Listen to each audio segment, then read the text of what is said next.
Добрый день всем, кто нас слушает и видит, кто настроился на канал «Аспекты Башкортостана» в YouTube. Сегодня 6 февраля, вторник, в Уфе, 11 часов дня. В эфире программа «Аспекты мнений». У микрофона Разиф Абдуллин. Мой собеседник, адвокат Ильнур Суюндуков, он защищает Фаиля Алсынова, который, напомню, внесен в список экстремистов и террористов. И мы сегодня, конечно, поговорим о его деле. Здравствуйте.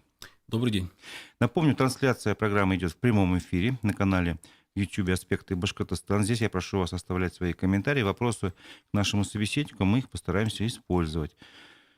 Ну, и как я уже говорил, поговорим о деле Фаиля Алсынова. Много вопросов по его делу, кому как не вам на них и ответить. Совершенно верно. Ну, первый такой, знаете, вводный вопрос. Когда вы впервые узнали об обвинениях в адрес Фаиля Алсынова, какая была ваша первая реакция, если помните? Ну, детали вступления в дело, конечно, в данное время особо не помню. Но помню, что Фаэль мне позвонил накануне перед следственными действиями. То есть планировали следственные действия уже ознакомление с материалом дела, то есть выполнение требований статьи 217 Уголовного процессуального кодекса. То есть я приехал в Уфу 17 октября, то есть, получается, он мне позвонил 16 октября. Позвонил, сказал, что дело уже находится на стадии окончания, и что ему необходим адвокат по соглашению для защиты его интересов. И на следующий день я приехал, и у нас состоялось ознакомление с материалами уголовного дела. Ну, вот первая реакция, когда вы начали знакомиться с материалами. Ну, я примерно предполагал о том, что это чисто из пальца высосанное дело. Но когда я начал ознакомление с материалами дела, как бы я убедился в этом абсолютно честно как-то, и было понятно, что обвинение строилось на основании каких-то таких доказательств, которые добыты вообще в нарушение закона. То есть Фаиль у следователя находился 2 раза. То есть со мной, это 17 октября, и в числах 14-15 октября, когда его задержали сотрудников спецслужб и доставили к следователю. То есть тогда его допросили по делу, предъявили обвинение в совершении преступления, предусмотренного частью 1 статьи 282 Уголовного кодекса Российской Федерации, ознакомили сразу с постановлением о назначении экспертизы, сразу же ознакомили с заключением эксперта.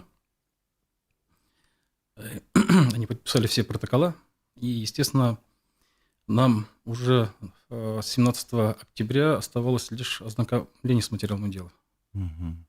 Ну, вот эта экспертиза, это ведь стало основным, как бы я это понимаю, доводом обвинения. И ее проводил, сейчас не могу вспомнить статус, лингвист, не лингвист, Хужахметов. Вот, и все, значит, было построено, если я правильно понимаю, вот именно на переводе речи Фаиля Алсынова на сходе граждан Вышмурзина, вот, с башкирского на русский. Вы это читали, экспертизу? Как бы, что вы там обнаружили? Почему вы считаете, что дело высосано из пальца? Давайте вот сразу определимся Мгм. и зафиксируем, что Хужахметов никакую экспертизу по делу не проводил. Так, объясните, пожалуйста. А участие в этом деле Хужахметова заключалось лишь в том, что он выполнил академический перевод Так. выступления Фаиля Алсынова. Как вы все знаете, выступление Фаиля Алсынова происходит исключительно на башкирском языке. То есть уже Хужахметов в данном деле выступает как переводчик с башкирского на русский. Никакого заключения эксперта он не составил, никаких выводов он не предъявляет. Экспертизу по данному делу, значит, заключение составила эксперт Сулейманова. Он штатный сотрудник Министерства внутренних дел по Республике Башкортостан. У него, да, есть филологическое образование. Он состоит в структуре экспертно-криминалистического центра МВД по Республике Башкортостан. И, соответственно, основываясь на заключении его экспертизы, судья приняла данную экспертизу как составленную без нарушения закона, то есть приняла в качестве доказательства по делу и, соответственно, положила в основу обвинительного приговора. Так, хорошо, очень интересный момент, потому что, скажем так, в быту, там, среди многих, там, не знаю, моих знакомых, такое ходит рассуждение, что виноват вот этот переводчик. Ну, Как бы он да, неправильно перевел, и все, как бы. И дальше не заходит никаких, глубже не копают, условно говоря. ну да, совершенно с этим согласен. Очень много комментариев было по этому поводу. Ну, я у себя вроде бы как писал о том, что никакую экспертизу по делу Хужахметов не составлял, а с его стороны был составлен лишь академический перевод текста. Вот, все. А заключение эксперта, я еще раз повторяюсь, уже было выполнено уже сотрудником, штатным сотрудником МВД по Республике Башкортостан. Ну, тогда в экспертизе давайте обратимся. Что там, все в порядке, не в порядке, объясните, потому что об этом как бы мало вообще говорится.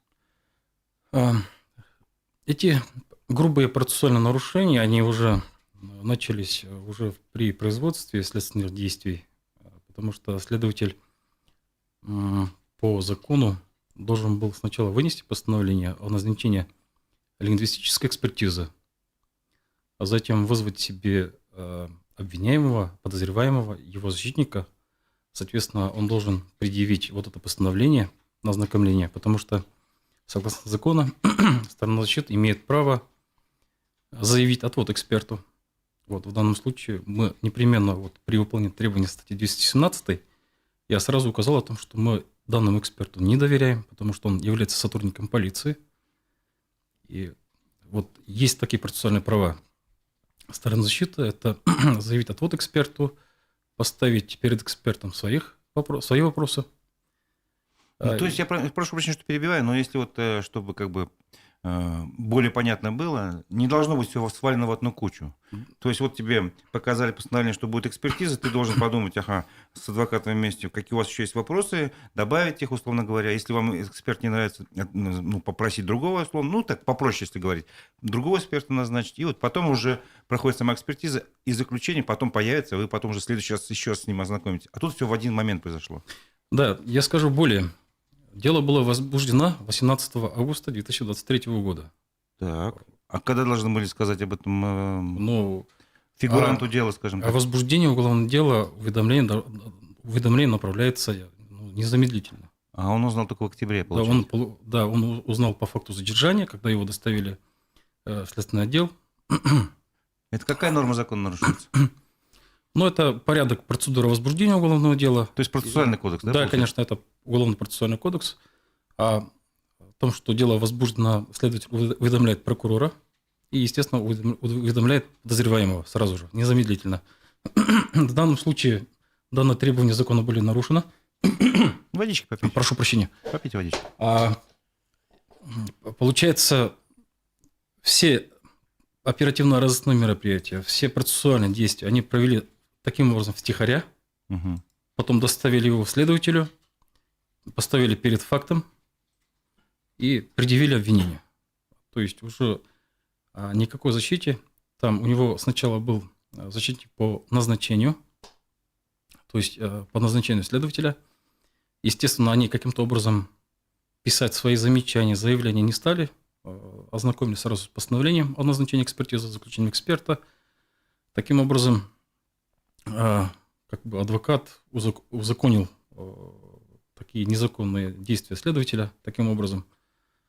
И, соответственно, дальше уже началась следующая стадия. Ну, вы, наверное, оговорились, адвокат узаконил незаконное следствие, действие следствия. Ну, не адвокат, наверное, узаконил. Нет, я прям акцентирую свое внимание на то, что адвокат по назначению Все понятно теперь. Теперь дошло. узаконил. То есть был другой адвокат по назначению, Да, просто это очень важная деталь. Смотрите, я вот, конечно, буду задавать, может быть, на ваш взгляд, наивные вопросы, но, тем не менее, это моя работа.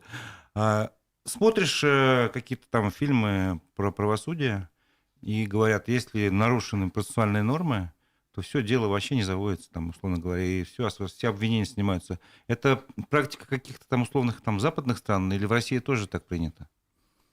Нет, к сожалению, у нас правовая система устроена таким образом, что судьи на процессуальный закон относятся наплевательски, потому что процессуальный закон вообще не соблюдается правоприменителями.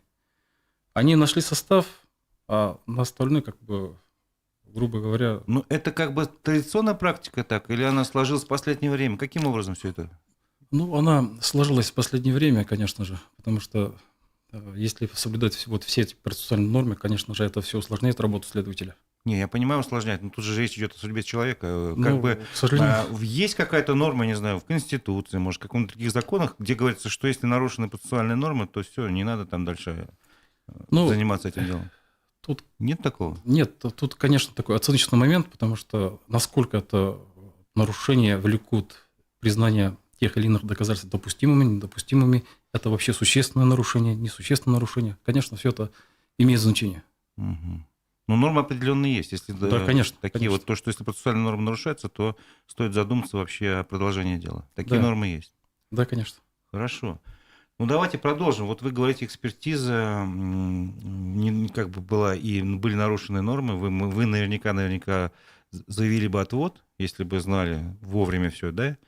Но вы же, скорее всего, это делали во время судебного процесса. Или Да, нет? в том Заявляли числе. вот эти вот моменты. Ну, об этих нарушениях я заявил сразу, когда уже вступил в дело, когда мы начали ознакомиться с материалами дела. По результатам ознакомления с материалом дела составляется протокол, и, естественно, наши замечания, наши ходатайства, наши заявления прилагаются обычно вот к данному протоколу. И в своих замечаниях я об этих нарушениях я все указал, о том, что было нарушено право на защиту Фаиля Алсынова, о том, что фактически он у следователя находился только 2 раза, учитывая срок предварительного следствия составляет 2 месяца. Вот. Об этих нарушениях мы заявили сразу. Более того, мы сразу заявили ходатайство о назначении предварительного слушания. Основанием указали это исключение доказательств. То есть, поскольку мы считали о том, что данное заключение эксперта, оно добыто незаконным путем, мы просили суд исключить из числа доказательств обвинения данное заключение эксперта. Предварительное слушание у нас было проведено Баймакским районным судом. Это было в декабре, наверное, да? Это было 13 декабря 2023 года. По результатам рассмотрения наших заявленных ходатайств судом было принято решение о назначении судебного заседания и об отказе удовлетворения наших ходатайств об исключении доказательств.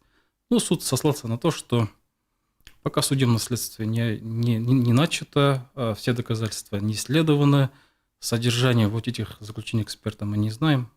Ну, примерно вот такое было обоснование. Ну, тоже, опять же, получается, невнимание к процедуре к самой, как все Да, происходило. конечно. Понятно.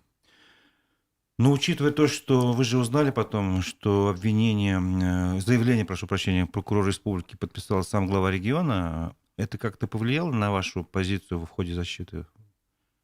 Да, конечно, непременно. Давайте вот сначала тоже зафиксируем, что вот в деле есть заявление главы, это установленный факт.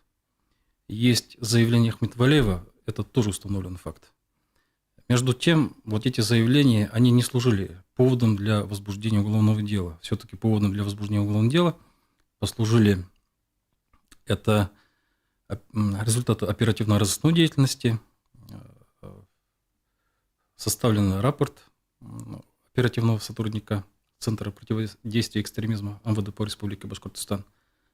То есть дело было начато вот таким образом, что вот в один прекрасный день, 2 мая, сотрудник вот данного подразделения решил промониторить социальные сети ВКонтакте. Почему-то сразу зашел в сообщество подслушанного Аскарова Абзелиловский район. Абзелил, привет. И там обнаружил видеозапись выступления Фаила Алсынова.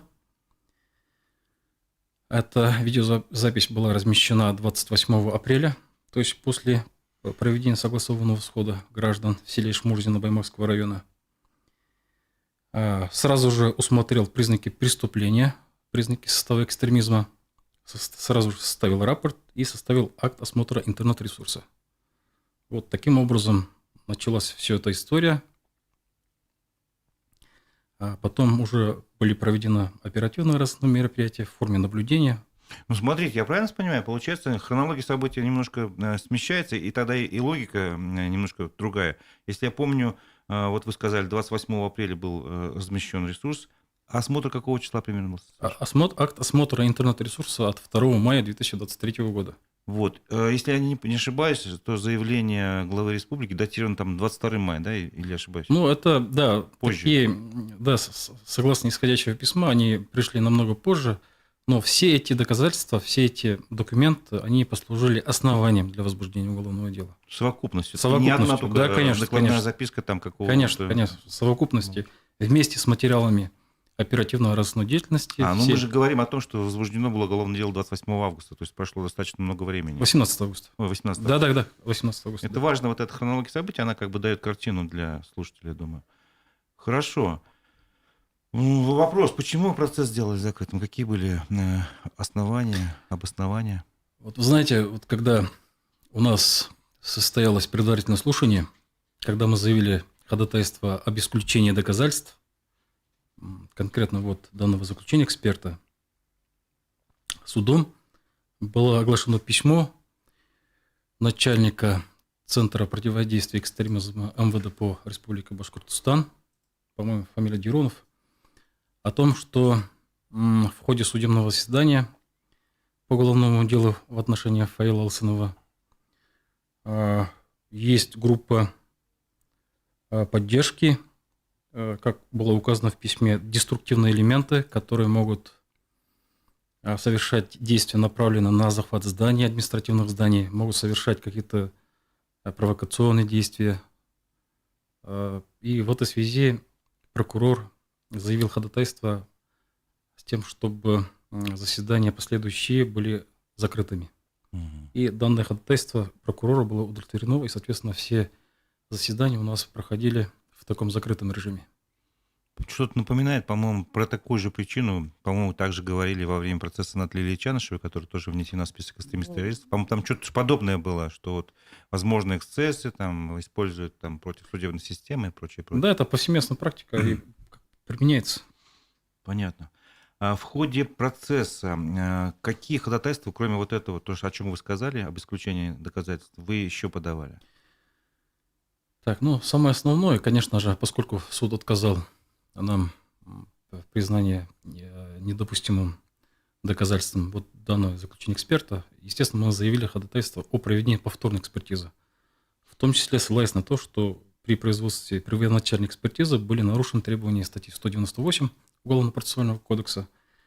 И самый основной момент, то есть адвокаты, они знают, как правило, экспертиза, то есть так называемое исследование, оно проводится до возбуждения уголовного дела. То есть в данном случае уголовное дело возбуждено 18 августа, а пока шел процесс доследственной проверки, эксперт Сулейманова, тот же самый эксперт, а с оперативным сотрудником было назначено исследование, и Сулейманова дает заключение о том, что, то есть выносится отношение постановления оперативного сотрудника, он назначает лингвистическое исследование, прилагает к данному отношению копию акта осмотра интернет-сайта, вот которого я упоминал уже от 2 мая 2023 года, и диск. Соответственно, эксперт вот все эти объекты исследует и выносит такое заключение. Это, получается, исследование, справка о лингвистическом исследовании от 2 июня. Эксперт в этом исследовании указывает, в представленном на исследование тексте имеется высказывание, в котором негативно оценивается группа лиц, объединенных по признакам расы, национальности, языка, происхождения, и указывается отдельно армяне. Для негативной оценки используется эстетически нейтральная лексика. То есть в данном заключении говорится только об национальности армяне. Так. Затем приходят все материалы к следователю. Следователь в рамках уголовного дела назначает экспертизу тому же эксперту, и эксперт уже в своем заключении дает следующие выводы. В представленном на исследовании тексте имеются высказывания, в которых негативно оцениваются группы лиц, объединенных по признакам расы, национальности, языка, происхождения, и в кавычках уже указывается жители Кавказа или Средней Азии и армяне. Мгм. То есть, таким образом, не меняется объект исследования, не меняется предмет исследования, не меняется методика И исследования. даже сам Все исследователь, да? вводные остаются те же самые. То есть, в одном случае эксперт говорит о том, лишь о национальности армяне, а во втором случае он говорит о том, что негативная оценка уже выражена в том числе и жителей в отношении жителей Кавказа и Средней Азии. О чем это говорит? Ну, я по-вашему? это связываю таким своего рода непроцессуальным отношением, скажем так. Ну, имели место быть такие непроцессуальные общения. Мгм. Ну, кто-то сказал, да что-то мало, давайте армян, давайте добавим что-нибудь еще. Типа такого, Ну, что ли? Какой-то неформальный разговор состоялся? Ну вот смотрите, если Можно они сделать. оставили лишь одну нацию в виде армян, это было бы слишком очевидным уголовным преследованием. И, соответственно, наверное, каким-то образом они договорились, чтобы в том числе указать, Другую скажем какую-то так, группу. остальную группу, да, остальную нацию, скажем так.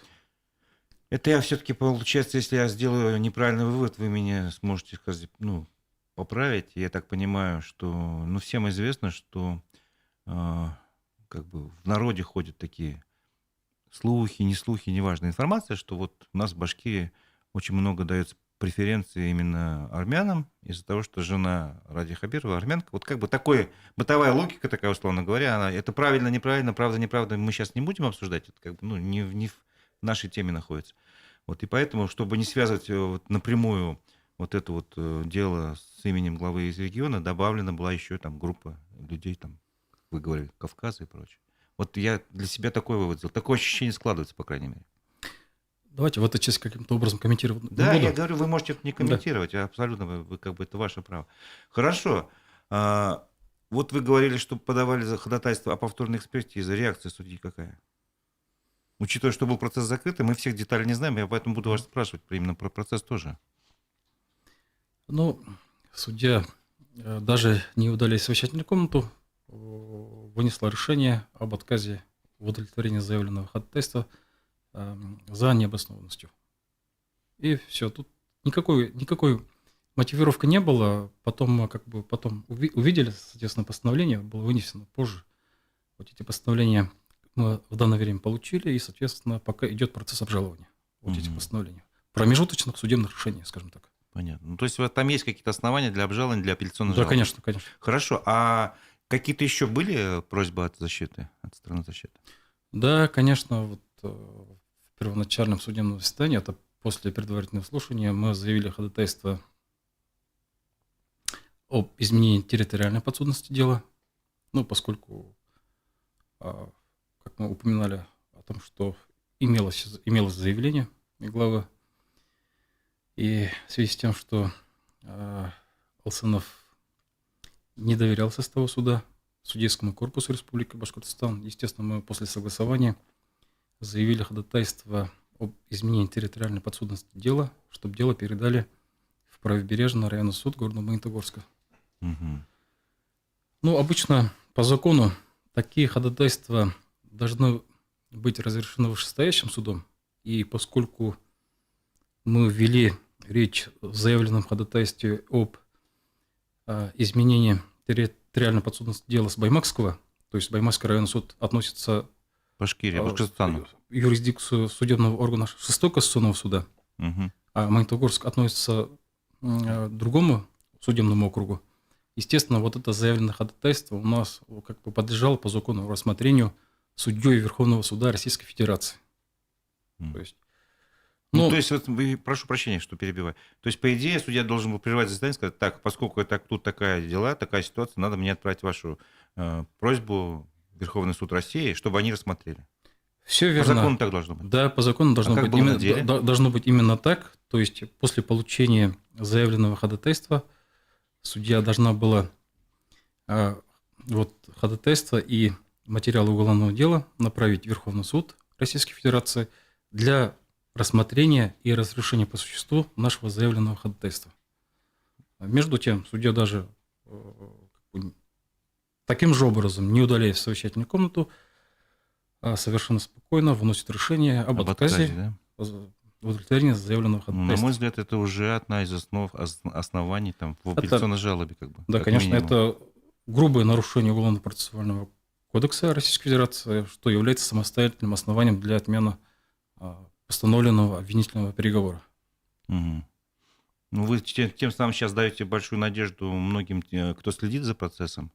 То есть, если бы, ну, вы можете не комментировать мое высказывание, если бы мы жили по настоящему правовом государстве, то как бы исход дела можно было на 100% предсказать. Но мы сейчас не будем про исход дела говорить. Это... Ну, сразу оговорюсь, это не я даю надежду, это закон дает Я понимаю, да, надежду. конечно, конечно. Обвинение заявляло о каких-то ходатайствах? И как к ним относились, если они были?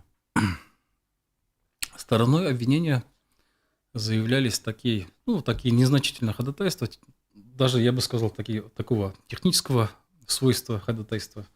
Ну, они, конечно же, удовлетворялись абсолютно как-то на ура, скажем так. Нами было заявлено в общей сложности, я посчитал, около 8 ходатайств, они все были отклонены. Просьбы обвинения, значит, удовлетворены. Да, конечно. Хорошо. Ну, как бы тоже детали, которые надо знать. Какой срок вы ожидали услышать от обвинения, учитывая обстоятельства дела? Вот, и когда вы узнали уже о реальном сроке, как вы отреагировали на это? Ну, о том, что, скорее всего будет реальный срок, я примерно уже начал предполагать 15 числа, когда неожиданно суд отложил оглашение приговора на 17 января 2024 года. Мгм. То есть изначально, когда мы рассматривали дело, судья очень торопилась. То есть я вынужден был отложить все свои процессы, которые были назначены в других судах. Судья на самом деле вот звонила, там они договаривались, чтобы быстрее это дело рассмотреть. И когда она неожиданно отложила оглашение переговора на 17 января, ну, тогда уже стало понятно, что, скорее всего, будет обвинительный приговор, и, скорее всего, будет обвинительный приговор, жесткий будет обвинительный приговор. Мгм. Потому что изначально мы договаривались о том, что у нас будет прения, последнее слово подсудимого, и будет оглашение приговора. Это все должно было произойти 15-го, да? Да, это должно было произойти все 15 числа. Ну и когда 16 числа начались задержания сторонников Алсанова, соответственно, стало понятно, что, скорее всего, будет очень жесткий приговор. Ну, подождите, все-таки хочется разобраться до конца в событиях именно из 15 января тоже хочется понять. А судья, по вашему мнению, уже был готов огласить приговор? Что послужило причиной для переноса его оглашения? Формально хотя бы. Ну, они не ожидали, что будет большое количество присутствующих, Но поддерживающих это Фаиль. не должно было влиять никаким образом, по большому счету. Ну, понимаете, если 15... Если ты готов сказать пару слов, у тебя приговор уже как бы сложился, что тут оттягивать на пару дней? Зачем? Вот смотрите, если огласили приговор 15 числа, они не были подготовлены никаким образом. Там не было сотрудников полиции, не было сотрудников ОМОНа, не было Ожидали сотрудников каких-то Росгвардии. последствий неприятных, Да, конечно, негативных. конечно. Понятно. Ясно. На сами вы были удивлены стечением такого большого количества людей в ходе процесса? Ну, Такого конечно. внимания? Не ожидали такого? Вообще не ожидали. Конечно, сам Фаиль не ожидал. Он всегда говорил о том, чтобы люди не собирались, потому что, как вы знаете, была очень такая холодная погода, была низкая температура, и, соответственно, он всегда просил, чтобы люди не ходили. Угу. Понятно. Не могу не спросить, когда СМИ писали про этот процесс, стала известна одна деталь, что якобы сотрудники полиции попросили Фаиля 17 января выйти к людям сказать, чтобы они разошлись, и тогда вполне был возможен вариант вообще такого мирного исхода событий. Был такой момент или нет, вы не знаете? Да, со слов Фаиля, он сам выступил с такой инициативой, с тем, чтобы ему дали микрофон, и, соответственно, он через вот эту аппаратуру сообщил о том, чтобы с ним все хорошо, пусть люди расходятся мирно. И, конечно, у него были такие мысли, но сотрудники полиции почему-то не согласились на такое развитие Мгм. событий. Понятно. Ага, вопросы от слушателей, смотрю, поступают, но мне пока еще остались свои вопросы. Такие технические, наверное, характер. Как долго вы собираетесь готовить апелляцию? Вообще, какие сроки на это отводятся по закону? И когда может состояться процесс апелляционный? Так, предварительную апелляционную жалобу на приговор суда мы уже подали. Так. С тем, чтобы сроки как бы не прошли. Вы можете потом уточнить, дополнить, Да, получается? конечно, мы имеем право подать уже апелляционную жалобу в окончательной редакции. Пока у нас идет процесс ознакомления с протоколами судебных заседаний, естественно, после изучения вот этих протоколов судебных заседаний будет составлена мотивированная апелляционная жалоба на приговор суда. Ну, по закону отводится 15 дней на обжалование приговора. Как бы у нас как бы сроками все нормально, подали. И насчет адвокатов сразу скажу. На текущий момент по делу работают, значит, 3 адвоката. От всех адвокатов поступила предварительная апелляционная жалоба. Они приняты в производство, и, соответственно, материалы готовятся к направлению в Верховный суд. Мгм. Ну, а когда все-таки может состояться процесс? Какие сроки примерно? Ну, по предварительным подсчетам, я думаю, это будет примерно конец февраля. Конец февраля. Есть ли какие-то жалобы у стороны обвинения? Там, допустим, они же тоже могут подать апелляционную жалобу? Да, конечно, у них есть такое же право. Ну, вы не знаете вообще? Нет, Не знаете, да? таких Есть извещений не было Не о том, было, что да? они подали апелляционное Возможно ли представление. такой вариант, что заседание апелляционной инстанции состоится не в Уфе, а, скажем, в Магнитогорске?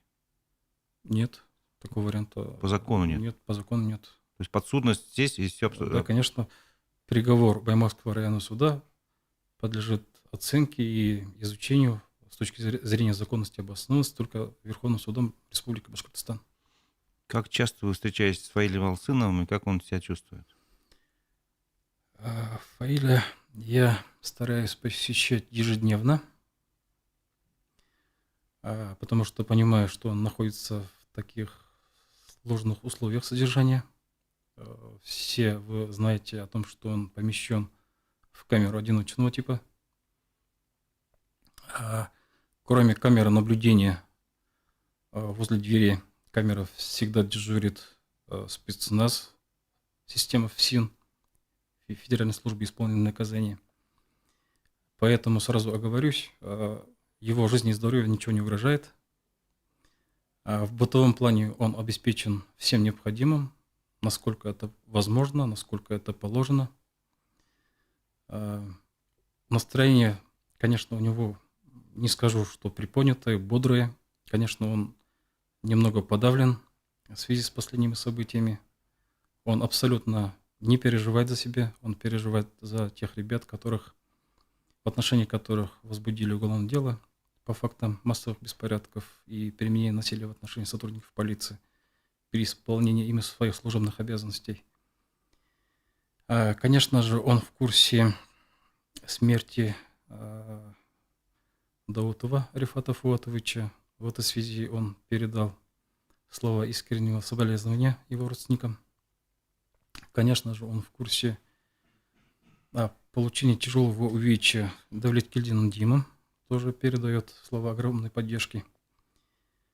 И еще раз повторюсь, он как бы абсолютно за себя не переживает, он переживает за этих ребят. Мгм. Ну, мне бы хотелось рассказать еще о самом Фаиле как о человеке, потому что я, конечно, изучал там, в открытых источниках, что он из себя представляет, но хотелось бы ваше мнение узнать. Каким образом его охарактеризовать? Да. Как вот вы сами его можете рассказать, я не знаю, какому-нибудь Ну, прохожему на улице, там, ну или мне, например. Ну, то, что его отнесли в список экстремистов террористов, это, конечно, абсолютный бред. Он абсолютно светлый человек. Он примерно семьянин. У него 4 детей, прекрасная семья. И, конечно, пытаются каким-то образом его очернить, его имя. Но это народ, конечно же, не верит, потому что это все это ложь. Говорят о каких-то его активах, о каких-то призрачных квартирах. Ну, вот мне известно о том, что у него квартира в ипотеке, а автомобиль находится в автокредите. Вот таким образом. Ну, вот поэтому, ну, примерно такая характеристика. Ну, вы можете сказать, что это добропорядочный, законопослушный Конечно, гражданин? абсолютно добропорядочный. Он ни Законопос- разу не привлекался к уголовной ответственности. Ну, его, конечно, привлекали, насколько понимаю, там, если вот я изучал историю, там, по-моему, за что-то сход в Тимясово штраф был административный, что-то Ну, такое. это, Были какие-то да, административные... административно, да, какие-то Ну, это, административные наказания в имели. принципе, все объяснимо, ну, по крайней мере, по обстоятельствам дела это все объяснимо. Хорошо. А лично ваши ожидания и, не знаю, трудно говорить о прогнозах, вообще что можно сказать о перспективах дела? В поданных апелляционных жалобах мы просим отменить приговор и направить все-таки материалы дела вместе с заявленным ходатайством об изменении территориальной подсудности дела в Верховный суд для определения подсудности. Самый ключевой момент. Нам нужно объективно справедливое разбирательство, чтобы наши доводы были услышаны, чтобы наши совершенно обоснованные ходатайства были удовлетворены. Если мы добьемся того, чтобы будет назначена повторная экспертиза, ну, конечно, есть шанс, то, что приговор будет, ну, сугубо оправдательный. Можно такой вопрос задать? Вот смотрите, поскольку речь идет о конкретном выступлении на башкирском языке, были ли у вас попытки там обращения к каким-то независимым филологам, лингвистам, чтобы просто сказали, вот, чтобы прослушали, сказали вот ваше свое мнение, там, может быть, субъективное. Были такие попытки? Да, конечно, у нас были обращения, у нас были свои эксперты, у нас была своя рецензия на заключение эксперта. Вот смотрите, Фаиль произносит такие слова на башкирском языке в конце своего выступления. «Армандар килип ердар бедала». Это, если перевести, ну, я являюсь носителем своего национального языка, естественно, я примерно знаю, о чем речь. Смысл этих слов мне совершенно понятно. Он говорит о том, что армяне занимают наши земли. И наш переводчик указывает о том, что данное выражение Фаиля переводится именно таким образом. Армяндар келеп бидин ердар бида Алла, армяне занимают наши земли. А давайте вот теперь посмотрим, каким образом переводит эксперт Сулейманова. Тот же самый оборот. Да. Давайте. Она вот перевод это выражение таким образом.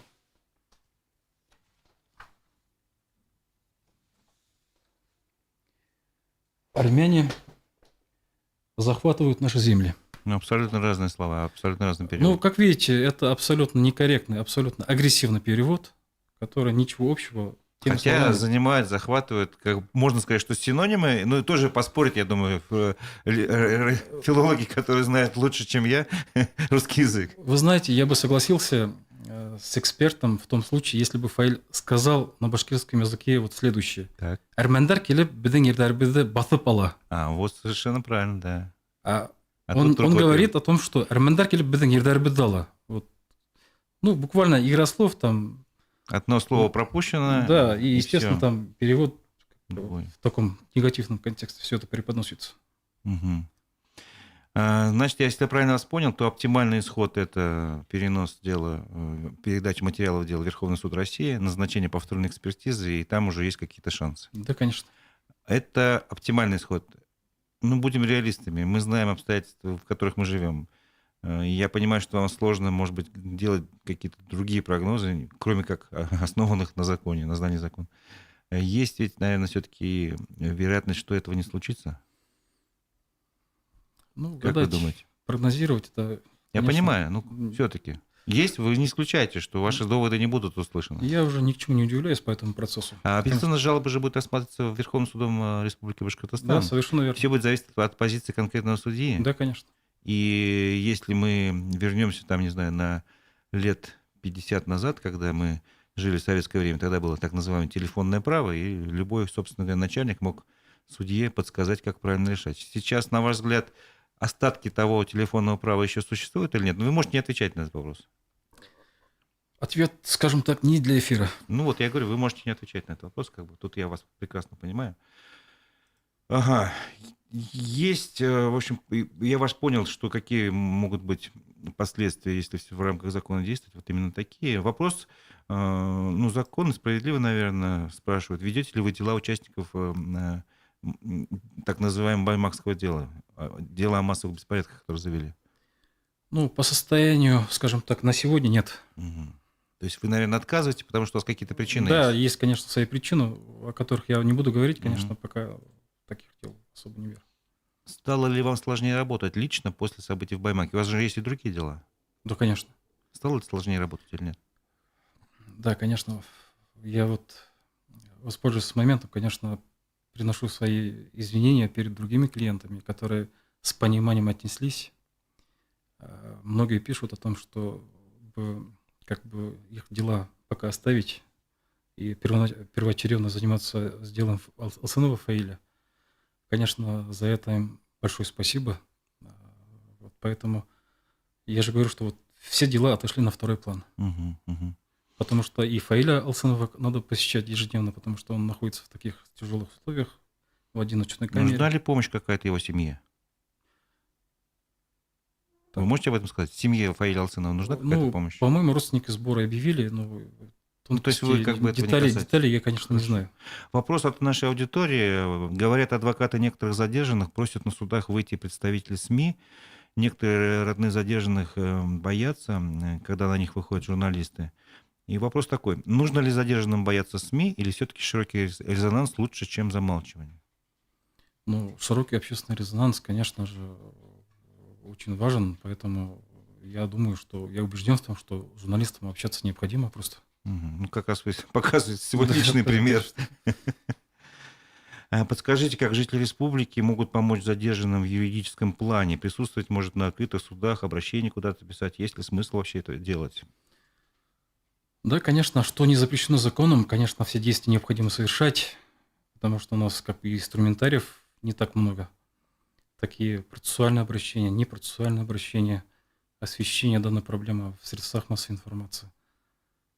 Я думаю, что все это в совокупности даст такой положительный эффект.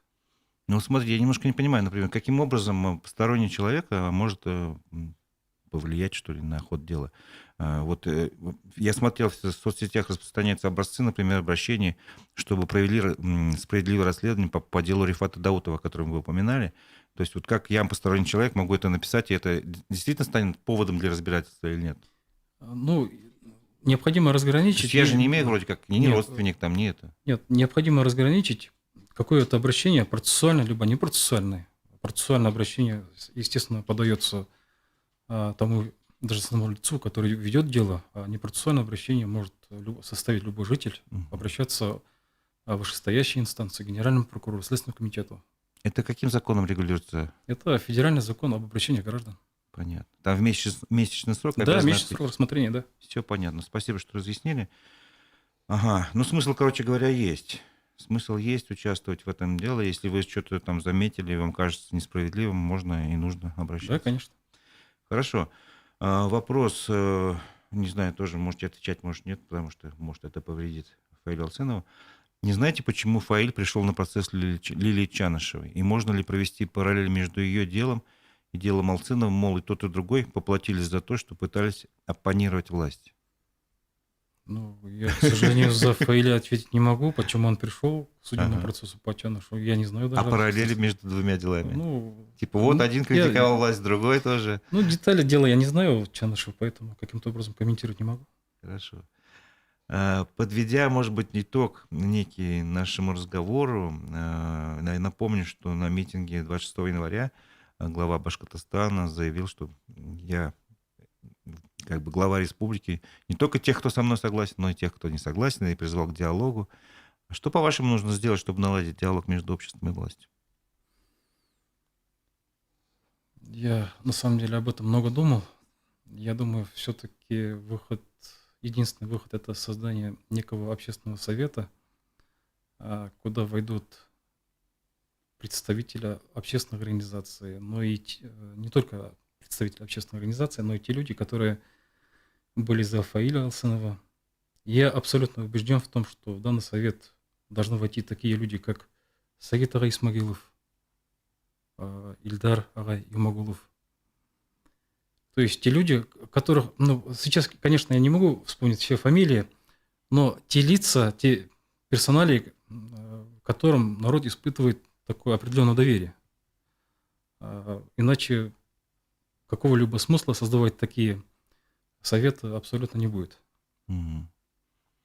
Ну вот мы будем следить за развитием событий. Надеюсь, что ваши слова, по крайней мере, услышат. А вот примут во внимание или нет, это, конечно, уже дело руководства республики. На мой взгляд, да, вы на 100%, на 200% правы. Чтобы наладить диалог, не надо приглашать только тех, кто вас поддерживает, и все. Тем более глава республики сказал, что есть люди, которые меня не поддерживают, и я тоже их должен защищать, их права, условно говоря. Вот. Спрашивают про выбор, но я думаю, вас это не стоит вам это задавать вопрос. Так. Ага. Какие ощущения после того, что были нарушены ковид-ограничения во время митинга? Наверное, вы тоже, это не к вам Нет, вопрос. нет. Сейчас же не действует или действует положение? Ковидные Да, ограничений нет. уже Я указ не м, действует. нигде не видел в административных зданиях, там, в государственных органах, чтобы они Не, ну действовали. формально имеется в виду, не отменен указ об этих особых правилах? Или отменен? Ну, они Вы- не соблюдаются соблюдаются. абсолютно точно. Ясно. Компромисс между властью и обществом и между народами, компромисс нужно вырабатывать, учитывая все желания, только требования выполняться не будут. Это мнение нашей аудитории. Ну что ж, я думаю, если вам еще есть что сказать по поводу именно дела Алсынова и ситуации в республике, вот у вас сейчас есть такая возможность. Я хотел бы выразить слова огромной поддержки, слова благодарности за ту поддержку, которую оказали жители и Фаилю Алсынову, когда он находился в такие трудные времена для себя, конечно. Эта поддержка выглядит такой цельной, непризрачной абсолютно, она выглядит постоянной.